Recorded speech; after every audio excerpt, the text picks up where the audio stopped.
a todos y todas. Muchas gracias a la Alcaldía Mayor de Bogotá, a la Dirección de Diversidad Sexual, a la Universidad Santo Tomás por esta amable invitación que nos han hecho. Extiendo un saludo del señor Todd Howland, que es el representante del Alto Comisionado de las Naciones Unidas para los Derechos Humanos en Colombia. Y voy a tratar de hacer una breve presentación acerca de la campaña Libres e Iguales que lanzamos como oficina a nivel mundial el año pasado, y para ello voy a arrancar con un pequeño video que va a servir para que pueda explicar lo que voy a hablar.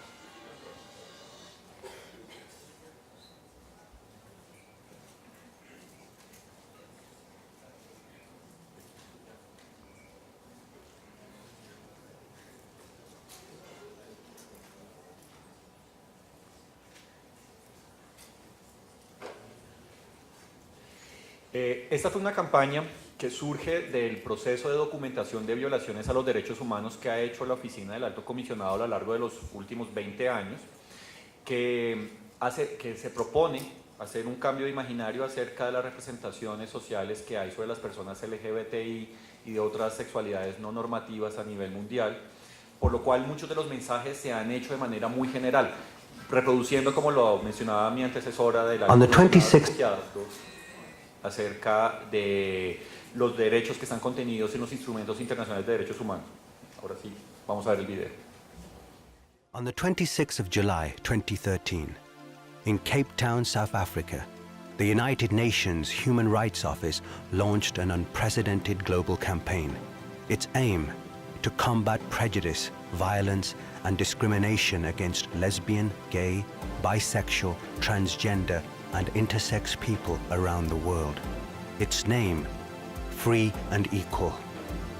In the past year, more than 1 billion people around the world have read, seen, or heard the campaign's message of respect and acceptance. Millions have seen free and equal videos and announcements online, on TV, on buses, and at train stations. The Welcome, the UN's first ever Bollywood music video, quickly became the most widely watched UN human rights video ever produced. At the UN, world leaders have spoken up to defend the rights of lesbian, gay, bisexual, transgender, and intersex people. Celebrities from around the world have added their support, including 9 campaign equality champions, all of whom have helped to spread the free and equal message. On Human Rights Day, a powerful free and equal video on the fight for equality was screened at a special event at UN headquarters. For the International Day Against Homophobia and Transphobia, Free and Equal inspired people to share their stories. Motivated by the global campaign, UN country teams have launched or are planning national free and equal campaigns. Events are already taking place in countries around the world, including India, Brazil, Cambodia, and Mexico. Around the world, millions of us have spoken up in support of the human rights of lesbian, gay, bisexual, transgender, and intersex people. Universal rights, respect, acceptance, equality. A world that is free and equal. Pues con ese video no sería casi necesario que yo hiciese la presentación, ya que es bastante claro y concreto acerca de lo que ha hecho la campaña. Vamos a empezar un poco mirando algunas consideraciones preliminares acerca de cómo hacemos el trabajo en las Naciones Unidas. La organización, como todos ustedes saben, está fundamentada en la Carta, que tiene 3 objetivos primordiales que debe cumplir. En primer lugar, debe promover la cooperación entre los estados de una manera pacífica. En segundo lugar, garantizar la paz y la seguridad internacional, prevenir que haya una tercera guerra mundial. Y el tercer pilar sobre el cual se sustentan los propósitos de la organización es promover y proteger los derechos humanos en todos los lugares del mundo. Dentro de la organización está la Oficina del Alto Comisionado, que desde 1994 tiene el mandato de liderar ese tercer pilar. Lo que nosotros hacemos es promover los derechos humanos en todos los lugares del mundo. Hay un secretario, hay un alto comisionado, que es una figura política elegido por la Asamblea General, por una designación del secretario general por un periodo de 4 años. Hasta hace poco fue la señora sudafricana, la jueza Navi Pillay, en este momento es el príncipe jordano Saad Rad al-Hussein, no lo sé pronunciar muy bien. Él es el encargado de funcionar toda la oficina. Esta oficina hace la Secretaría Técnica del Sistema Universal de Protección de Derechos Humanos. Cada vez que un Estado va y ratifica voluntariamente uno de los tratados internacionales, se acoge a un periodo de evaluación que comienza al primer año de haber ratificado el instrumento y vuelve cada 4 años a cumplir con las obligaciones dimanantes de esos tratados y con las recomendaciones que le deja el comité sobre los aspectos preocupantes. También nosotros prestamos la Secretaría al Consejo de Derechos Humanos, que fue el que mencionó también mi colega del ACNUR. Este consejo es un órgano también político, compuesto por 47 estados, que se encarga de deliberar en periodos de sesiones, 2 o 3 periodos al año, sobre las problemáticas que hay en distintos lugares del mundo. Al ser un órgano político tiene la representación de los diferentes estados del mundo. Entonces es muy interesante porque está todo el bloque de países latinoamericanos, pero también está el bloque de países africanos, islámicos, que eso lo voy a explicar ahorita un poco más, sobre las complicaciones que hay para promover derechos humanos a nivel mundial. Y también hacemos la Secretaría Técnica de los Procedimientos Especiales, que son los expertos individuales o colectivos que supervisan derechos específicos y que reciben denuncias individuales, que hacen visitas a países y que presentan informes temáticos.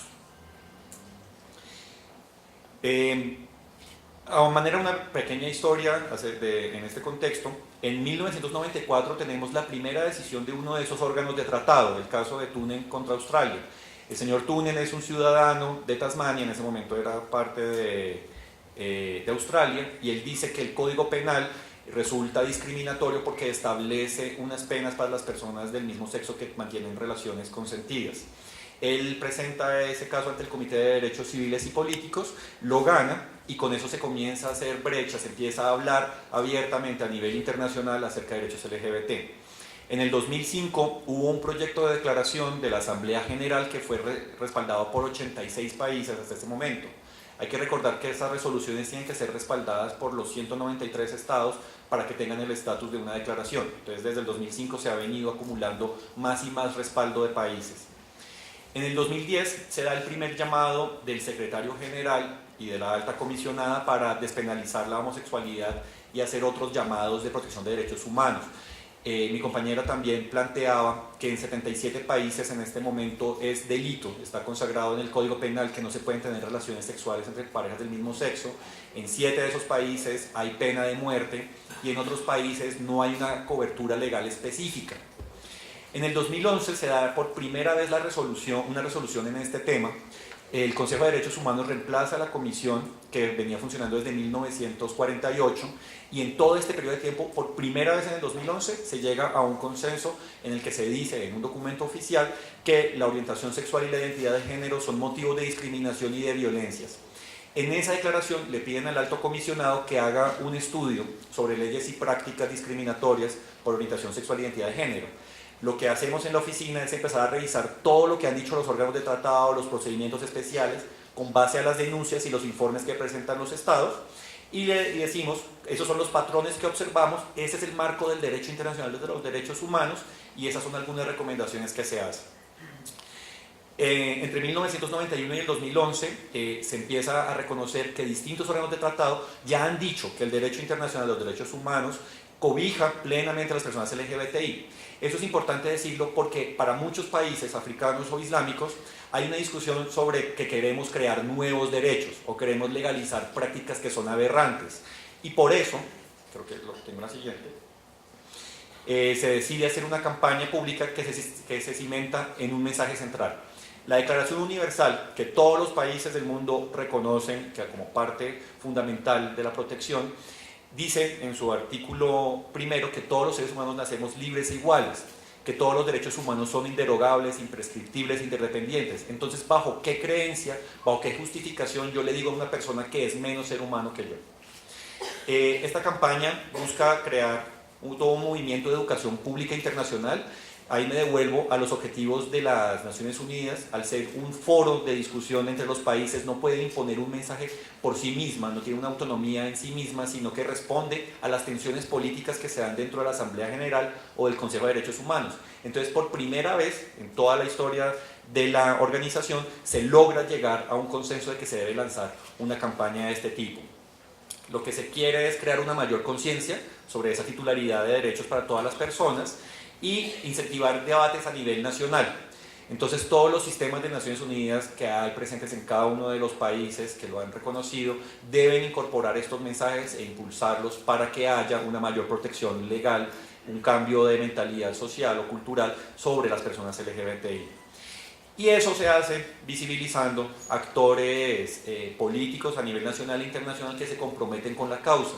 Eso también es muy interesante porque, creo que lo decían ahorita en el clip del sofá, no es solamente que las personas LGBT hablen de temas LGBT, sino mostrar que cualquier persona, sin importar su orientación sexual, su raza, su identidad de género, su creencia política o religiosa, puede defender derechos humanos.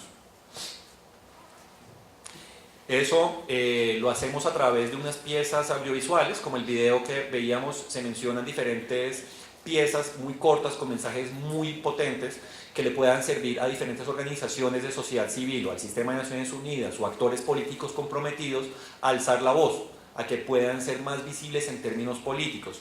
Hay dos videos que menciono ahí. La bienvenida, que es el primer video que hace Bollywood. En la India volvió a ser delito las relaciones homosexuales el año pasado.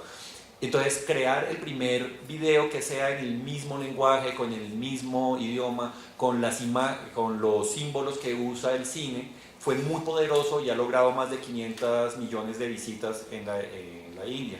El otro es El Acertijo, un video que busca crear conciencia acerca de la penalización y de cómo esta es una de las prácticas discriminatorias que atraviesan la mayor cantidad de países del mundo.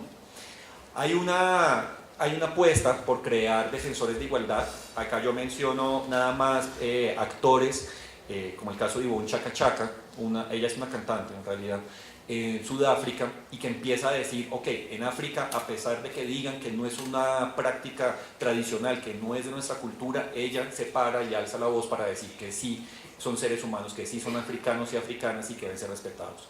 Fun, un grupo de pop, yo soy malo para eso, no sé si es gringo o británico, también respalda diciendo no somos, y respaldamos al igual que Macklemore, que hace este video acerca del matrimonio igualitario, y Selina Jaitley, que es una actriz de Bollywood que también se para frente a muchos escenarios políticos en la India. Además hay que reconocer que es la democracia más grande del mundo y que busca crear esta conciencia acerca de los derechos LGBT. Otro nivel de la campaña es crear historias personales, es realzar estas personas LGBTI que han tenido diferentes formas de violencia y que los van realzando, los van presentando en diferentes foros de Naciones Unidas para que lo puedan hablar, y sus familiares también, para crear una conciencia de que las familias deben respaldar plenamente a las personas LGBTI. Hay unas fichas informativas, y todo esto que yo estoy diciendo lo pueden descargar de este portal de internet que se creó específicamente para la campaña, y esas fichas informativas contienen datos acerca del marco de derechos humanos, de la criminalización y algunos mensajes clave que puedan orientar la transformación de sus imaginarios. Hemos trabajado también en las redes sociales. Hay una página, una cuenta en Twitter y en Facebook, y lo que uno puede ver en todo el movimiento o los propósitos es que hay como dos etapas. En primer lugar es crear esta conciencia mundial, lo cual se ha logrado. Ya hay espacios de reuniones ministeriales de alto nivel. Ahorita en la Asamblea General hay reuniones específicas para hablar de este tema. Y lo segundo que se espera, que ha empezado este nuevo año, es hacer las campañas nacionales. Hay algunas piezas que traje. Este es el secretario general de las Naciones Unidas. También es muy importante haber logrado con esta campaña que el máximo funcionario público internacional pudiese hablar abiertamente de este tema. Entonces uno se pregunta, ¿cómo usted hace el cálculo político de decir, si tiene 77 países que están en contra suyo de hablar de este tema, y lo que uno dice es, claro, por el otro lado usted tiene 193 menos 77, da como 86 países que sí lo apoyan, que es una cifra que ha venido creciendo, que ha venido ganando más respaldo, y que los países con más peso político a nivel internacional lo apoyan. Ese es máximo. También se logró el apoyo de algunas figuras sudafricanas. Claro, uno puede decir que fue sencillo porque la anterior alta comisionada era de Sudáfrica, pero ella se apoyó en Nelson Mandela, en el arzobispo Desmond Tutu, para mostrar que esos son temas de derechos humanos, son temas de paz, que no es un tema raro que hay que hablar. Pero también se usa a Ricky Martin para llegarle a un público mucho más amplio, una figura que abiertamente es homosexual y que puede traer un mensaje más fresco para personas más jóvenes. En términos muy resumidos, los mensajes que se han hecho a través de la campaña han llegado aproximadamente a 1.000 millones de personas que han visto estos mensajes, esas imágenes, que han hecho videos. También la bienvenida se ha vuelto uno de los videos más vistos en YouTube. Se han dado los impulsos a discusiones de nuevos representantes mundiales dentro de la ONU, ministros, embajadores, cancilleres, que ahora se sienten más estimulados o más seguros de poder hablar acerca de estos temas. En todos los eventos de las Naciones Unidas se ha tratado de proyectar los videos también para demostrar que es un tema de diferentes agencias. En el sistema del Alto Comisionado para Refugiados, obviamente nosotros, el ONU-SIDA, el PNUD, han hablado más abiertamente, pero hay otras agencias que se han mostrado más reticentes para poderlo hablar. Entonces, tener esta campaña sirve para crear una sensibilización dentro de los mismos funcionarios de esas agencias. Y se han lanzado algunas campañas nacionales que lo que hacen es traducir estos mensajes que son tan globales, que son para cualquier país, a sus culturas locales. El caso de la India, en Brasil, Camboya, México, en Ecuador. Y nosotros lanzamos la campaña en Colombia en un evento con el anterior señor vicepresidente, para estimular también que este debate pueda traerse. Claro, la oficina del Alto Comisionado en Colombia tiene el mandato de acompañar todos los diálogos de paz, de monitorear la situación de derecho internacional humanitario. Entonces, por las restricciones financieras no hemos logrado lanzarla en este país, pero lo estamos pensando en la planeación para el próximo año, de tener un poco más de recursos de la sede para poderlo hacer. Acá tienen las páginas de contacto donde pueden encontrar mucha más información acerca de esto.